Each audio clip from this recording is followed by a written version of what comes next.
A Chinese medical team in Ghana has launched a project to help low-income patients who need laparoscopic or cataract surgeries. Team Chief Yu Dongnan said at the launching ceremony on Monday that the project would support 50 cases of laparoscopic surgeries and provide free cataract surgeries for 100 patients. Mahama Saini, Deputy Minister for Health, lauded the Chinese medical team for its support.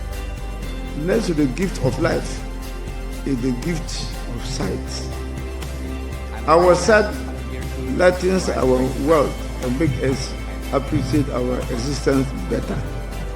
Hence, such projects which seek to promote free cataract surgeries is a welcome one. Li Yaohong, the Economic and Commercial Counselor of the Chinese Embassy in Ghana, said 11 medical teams have been sent to Ghana since 2009. The wholehearted service of the Chinese medical teams have been highly appreciated and appraised by the Ghanaian people as well as the Ghanaian government. I'm sure the charity event today will further strengthen the healthcare and the medical corporations as well as the brotherhood between our two countries.